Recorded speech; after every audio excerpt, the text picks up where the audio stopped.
You sit down on a Sunday with your journal and your coffee. The house is finally quiet. You tell yourself, okay, today is the day I figure this out.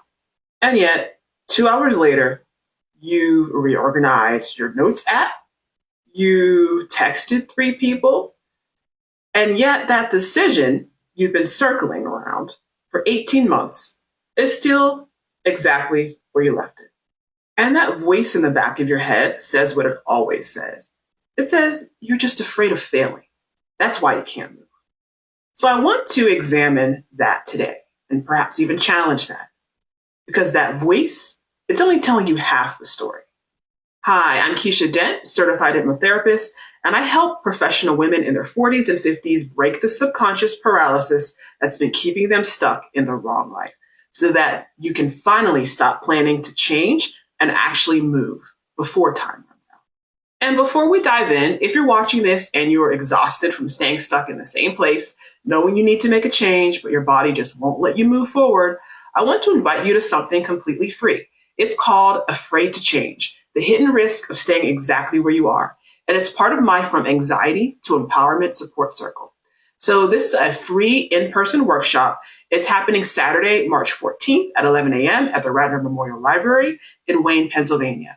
So the link to register is in the description. And of course, if you can't make it in person, I will be having an online version of this happening on Tuesday, March 31st. So that will be at 6 o'clock. So look for that as well. You can also sign up for that at the same link. Now, let's get into this. Here's something most people are never taught about how the mind actually works. Your mind has two jobs: to keep you safe and to give you what you want. And when those two things conflict, your mind will choose safety every single time. By default, no negotiation. But here's what's crucial to understand. Your subconscious doesn't equate safety with what's good for you. It equates safety with what's familiar to you. The life you've been living, even the parts you desperately want to change, they feel neurologically safe simply because you've been living it for a long time. And the life that you're actually reaching toward, the one you actually want, the one that would actually make you happy, that registers as a threat. Not because it is one, but because it's new, because it's unfamiliar.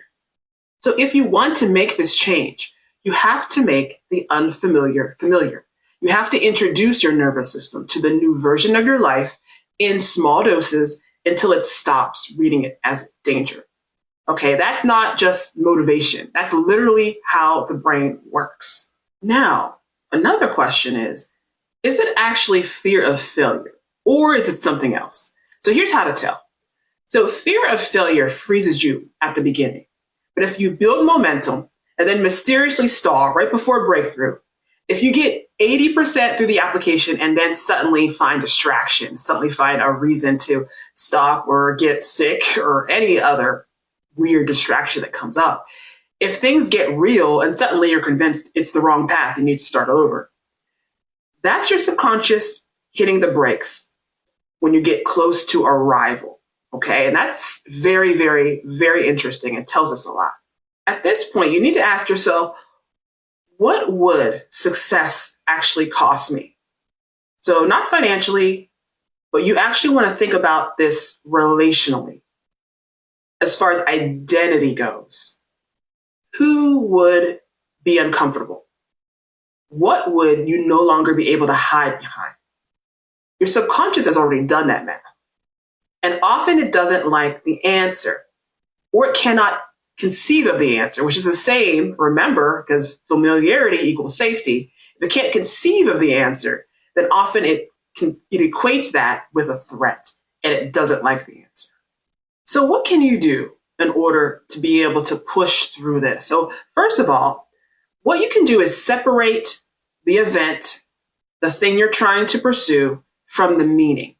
So it all comes down to understanding what meaning your subconscious mind is actually really getting from this change. So when you imagine having stepped into this next life, okay, ask yourself, all right, and that would mean, and then finish that But you want to finish that with what is one of the more scarier things that making this change would actually open up in your life. And oftentimes it can take you to keep asking this to really get to the heart of the matter. You want to keep going until you hit the real belief. And most of the time, that catastrophic meaning that you've attached to making this change is something related to your past. It's often something related to something that you've gone through, something that you are afraid of becoming, and it belongs to a much younger version of you who had far fewer resources than you have right now. You want to keep asking until you get to the heart of the matter. And oftentimes this has to do with things such as rejection, things such as not being loved, things such as not being supported, because this drives a lot of our behaviors, and it's kind of like a bottom of the funnel. And we were raised as a part of a tribe, like it or not, connect with them or not, good tribe or abusive bad tribe, doesn't matter. But when we were children, we were babies, our very survival depended on someone accepting us, right? So we often will have this very hardwired fear of rejection that comes from all sorts of areas, right? And one of the ways that this can get triggered is, you guessed it, by going into unfamiliar territory. Second, you want to make the cost of staying still as visible as the cost of not taking that action. So anxiety about making decisions treats inaction like it's neutral, but it's not neutral.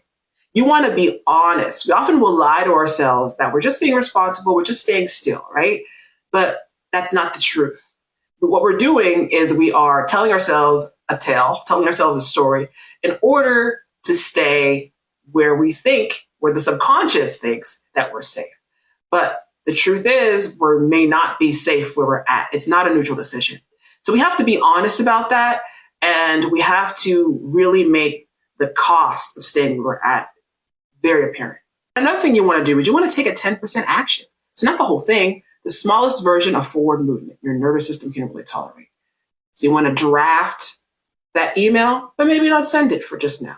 You want to move yourself closer, research something, but put a timer on there for, say, like 30 minutes. Okay, tell one person who's very, very trusted about what you're thinking, what you're considering, and ask for support.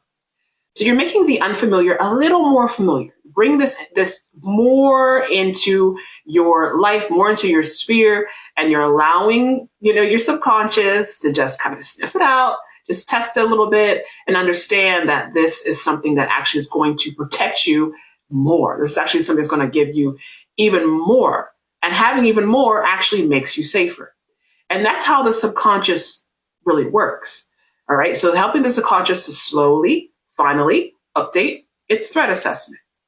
So if you're watching this and you felt something land, if you're the woman who has been about to change for 2, 3, 4 years plus and genuinely cannot understand why you still haven't moved, if you lie awake running the same mental loop and wake up with the same dread you went to sleep with, if you told people I'm working on it for so long you stopped believing it yourself, if you know you're capable, you absolutely know that, you understand that consciously, and you still can't make yourself act, I just want you to know it's okay. Your mind's actually working the way it was designed to work for multiple generations, okay? There's nothing wrong with you. You're not lazy. You're not broken. You're running a program that was written a long time ago in circumstances that look nothing like the way your life is looking right now. And the most important thing I want you to hear today is that this program can be changed. And that is exactly the work I do. And if you're ready to understand what's actually been running the show and what it would take to finally move, I want you to take the next step. So I do have a free tool that you can use. It's called the Free 48-Hour Midlife Momentum Starter. And it's a guide. It's a great place to begin. It's totally free. The link is, again, in the description with the video. And it's designed to help you break the paralysis cycle in a single weekend and start creating real movement instead of more beautiful plans that go nowhere. And don't forget, Saturday, March 14th at 11 a.m. at the Radnor Memorial Library in Wayne, Pennsylvania. Join me for the free workshop, Afraid to Change, the hidden risk of staying exactly where you are, which is part of the From Anxiety to Empowerment Support Circle. So we're going to go directly into why your brain keeps you stuck, what keeping it safe is actually costing you, the hidden risks you're not seeing, and what exactly needs to happen for you to finally move. It's free, and I would love to meet you. So definitely check that out. And also remember, we'll be having an online version as well on March 31st at 6 p.m. You can also sign up at the same place in the link. I hope to see you there. So that is it for me. Again, my name is Keisha Dent, certified therapist. I hope to see you soon. Let me know what you're going through. I'd love to hear from you, what you're going through, what you need support in. Feel free to reach out to me or to make a comment. And I want to remind you always that in order to change your life, you must first change yourself. So thank you so much. And I look forward to seeing you soon, and enjoy the rest of your day.